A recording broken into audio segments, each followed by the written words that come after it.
We're going to look at whether Scotland are any good and ask what do you do when all your best players are left back?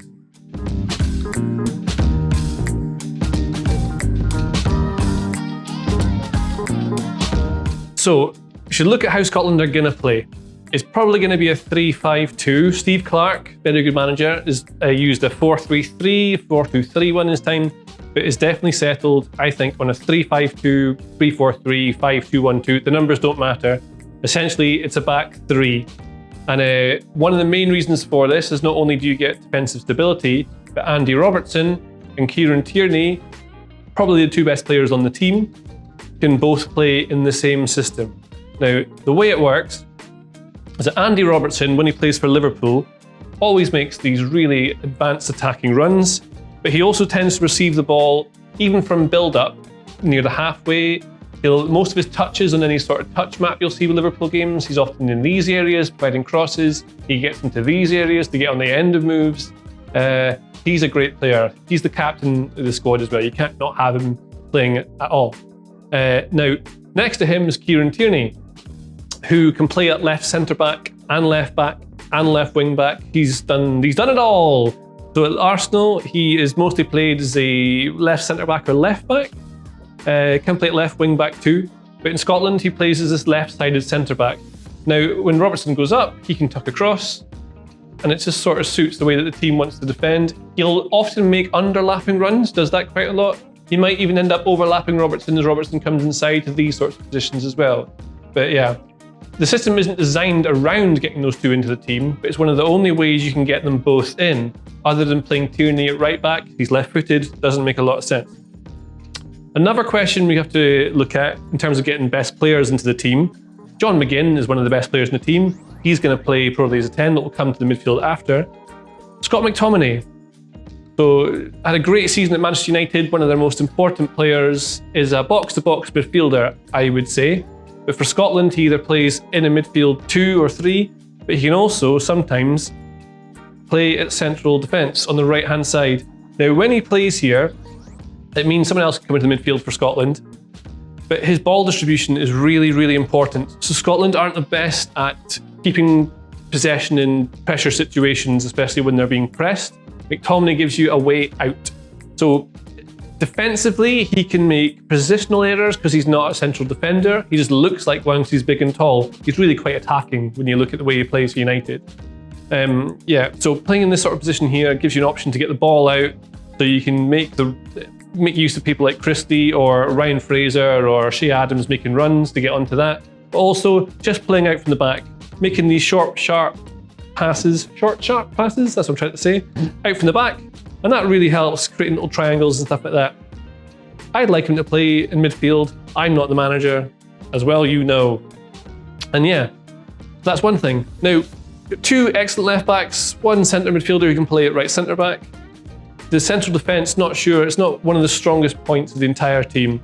Grant Hanley's probably going to start as centre back. Good in the air, good at attacking set pieces as well, especially. Then the other centre back could be Liam Cooper from Leeds. It could be Declan Gallagher, just signed for Aberdeen. It could be Jack Hendry, who spent the season at Oostende. He's from Celtic.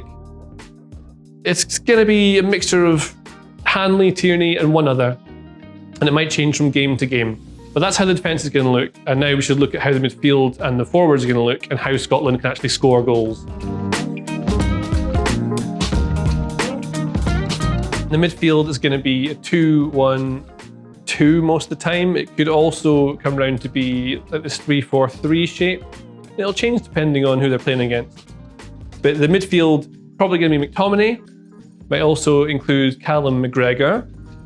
And McGregor's going to give you that kind of, he's a 6 really. So McGregor will play as a 6.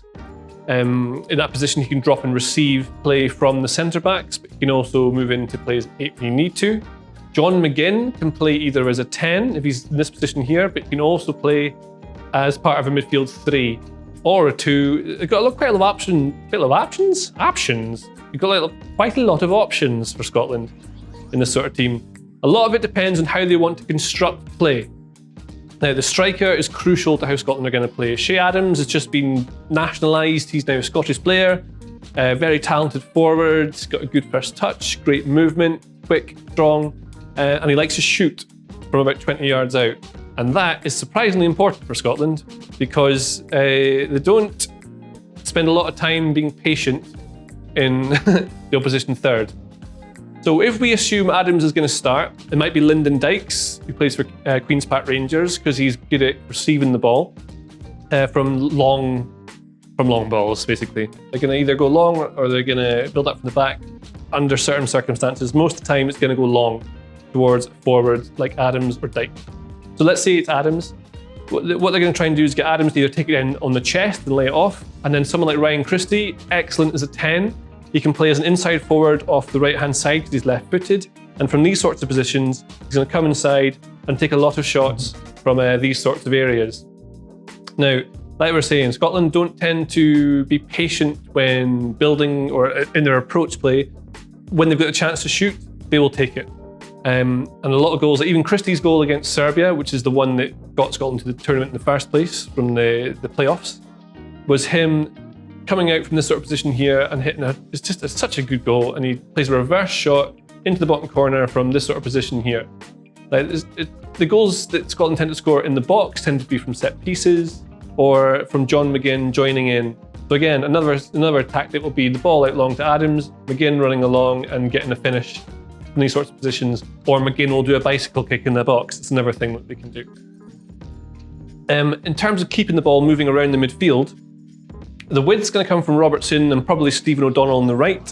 Two different options. John Fleck, who you can see over here, is in quarantine because just before we recorded this, he tested positive for COVID-19. Not sure when this video comes out how that's going to play out, but not sure whether he'll be able to feature at the very start. Anyway, lots of options. So, if McGinn is playing as part of a 3, you can also put in someone like Ryan Fraser. So Fraser can come in for Christie, and this happened quite a lot in qualifying. So you'll have Fraser will play as almost a second striker. He can go either side of the main forward, really useful. He helps with the high press because he's got lots of energy. He's also just a good footballer, and he can hit shots from 20 yards, which again is really important for how Scotland are going to score goals.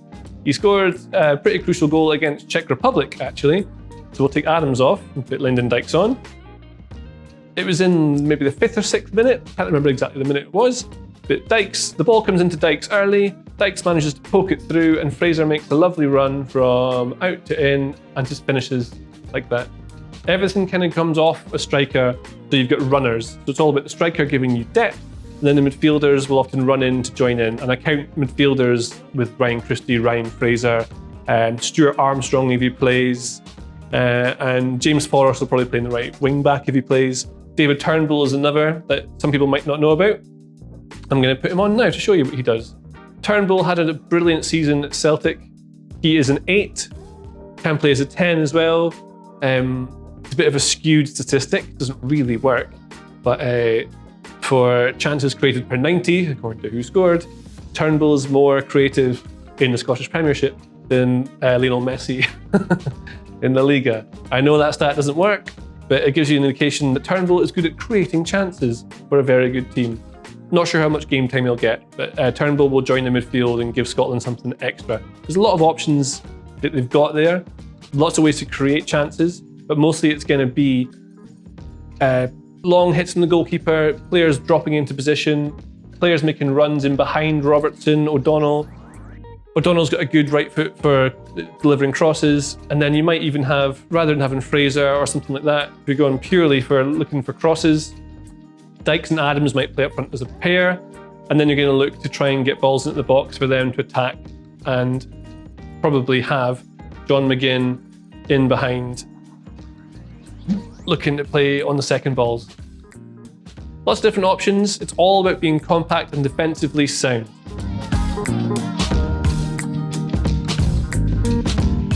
So what will be really important for Scotland, and in terms of how good they are, is how they defend.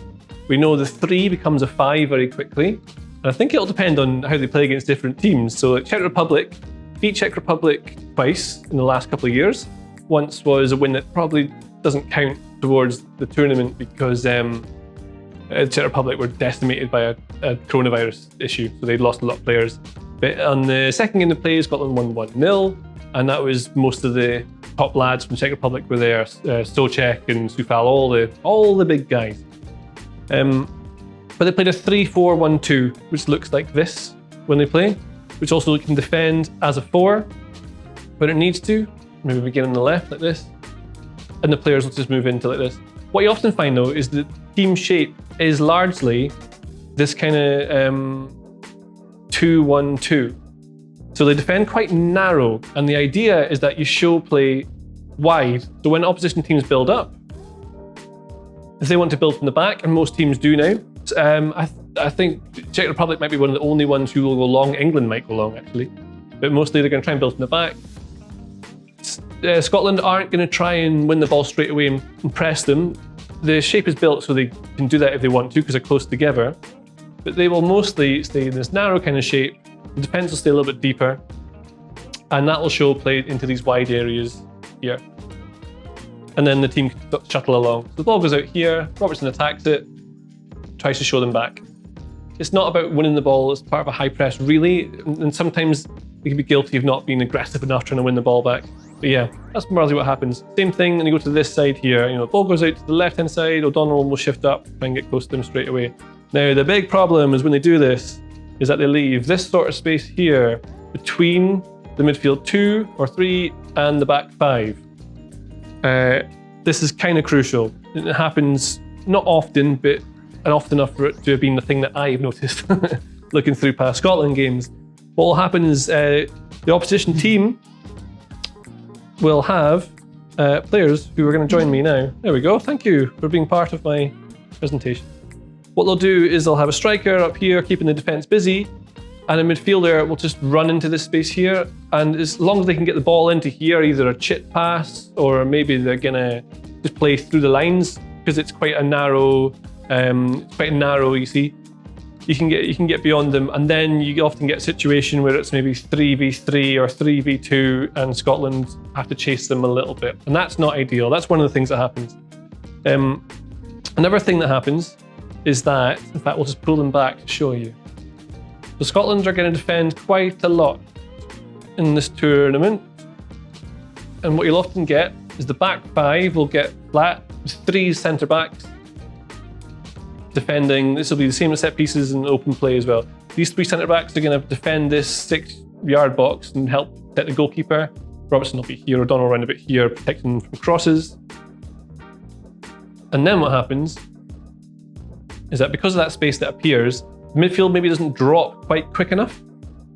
So say the opposition team, random white team here, are able to get here. What a lot of teams will probably try and do in this tournament is rather than hit the ball high into the box, because you've got Grant Hanley and Liam Cooper and Scott McKenna, big guys who head it away, is you're probably going to have a lot of teams looking to exploit the space here. And they'll do that by getting close to the line and hitting cutbacks into this area. And unless the midfield can get back to squash that, there'll be chances for opposition players to score on the edge of the box.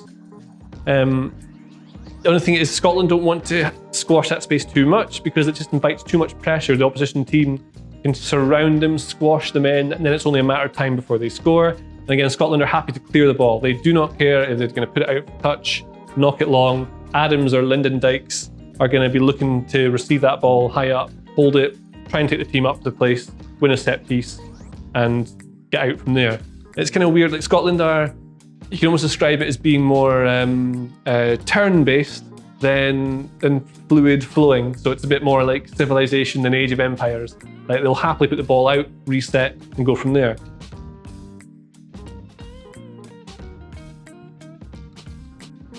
And speaking of that, what often happens in that kind of turn-based bad analogy is that they'll even have the certain setups for throw-ins. So what you might see quite a lot is that same 5-2-1-2 formation set up. I'll show you it here. But they'll move it from the centre of the pitch to out wide. Now, let's move the lads over here. You can probably ignore all the white dots at the moment, but we'll move them into, I know they're playing against, 6 or 7 men, but we're going to go with it. Now, say the opposition has a throw-in over here.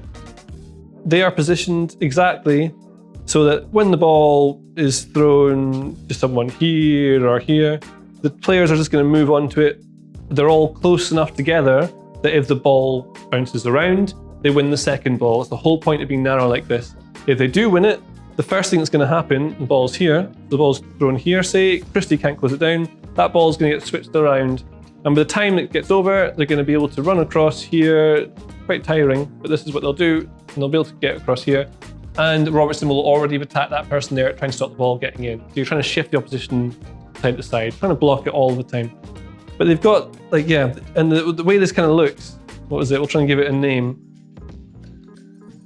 It looks a little bit like the lion that Rafiki draws in The Lion King when he draws Simba on the tree. Do you have a name for that? It's one of the sort of things you'll find Scotland doing.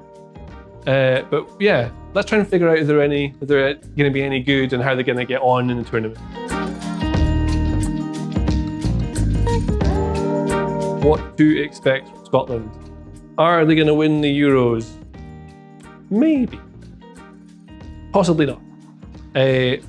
Obviously, your tactics are going to change from game to game depending on who they're playing. First game is against Czech Republic. Could be a difficult one. So already beaten them in a game within the last year or so, and that was when they had players like Souček and that going on. And I think they'll probably play the same sort of shape, which is a 3-4-1-2. So your 3 is your centre backs, your 4 is across here, your midfield, your 1 is going to be John McGinn making the runs, and either Christie or possibly Armstrong or Ryan Fraser is going to play alongside one of Adams or Lyndon Dykes. Probably what you're going to get, and providing no mistakes are made, and say Scotland were to take advantage of a set piece or just get one of those lovely goals from someone running off of the striker, every chance of getting something out of Czech Republic.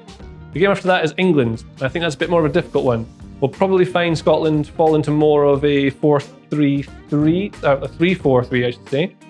So you'll have a striker it'll be quite isolated, and you're going to have Robertson largely held back by wherever England do. England might play a 3 actually, they might even go to a back 3 in this sort of game. But we're going to have this 3-4-3 Scotland will play with 2 midfielders. It might be McGinn in the middle, and then you can play Fraser or Armstrong as one of the wide players. We'll assume it's McGinn for now, and then you'll get this. The wide players won't get forward too much. McTominay probably won't even get forward that much. He might even play at centre back, but mostly it's going to be Adams trying to feed the ball into Adams or Dykes, and they're going to get the runs of McGinn or Christie in behind. Lots of shots from 20 yards, because you never know what will happen. If you don't have a goal, you're not going to have a goal. That's the saying. Write that down. That should be a slogan. It's a bad slogan. Okay, and after the England game, so obviously Scotland have won both games 3 or 4-0, and then we're on to the final game, which is of course against Croatia. Croatia's a different game entirely. They have one of the best midfields in the entire tournament. Players like Luka Modric, you've got Marcelo Brozovic. Yeah, all the guys, all the lads are there, and so you probably can't beat them man for man. What you will do, I'd imagine, is definitely flood the midfield so there's a 3. So you're at least man-to-man with Croatia's midfield 3. And then the problem is going to be 5-3-2, yeah. And with this midfield 3, you're probably going to want to play wider, basically to avoid the midfield. So a couple of things. Almost certainly going to get longer balls from David Marshall out from the back. He's going to look definitely for the striker and a runner off of him. Be very few, and then you're going to have much more attack needed from Robertson and O'Donnell. Might be a game where James Forrest plays rather than O'Donnell because he's better going forward, not good defensively. But that means you're going to have maybe just 4 attacking at any given time. You're going to protect the midfield with a 3 against 3 and largely kind of bypass it. It might sound a bit daft, but that's the way to do it. Get into your wide players, maybe try and get a 2v1 with these guys here against the fullback, get O'Donnell in. O'Donnell's going to have to try and get the ball in, or if it's Forrest, he'll try and get the ball in. Yeah, you don't want to you want to know your strengths, you want to know your limitations. Scotland have some good players, could absolutely get some good results in the group stage. God, I hope so. But yeah, as ever, it's there's an awful lot of hope with the Sporting Scotland in these sorts of tournaments. Are they any good? Yes, sort of quite good. And that's how Scotland are going to be at Euro 2020.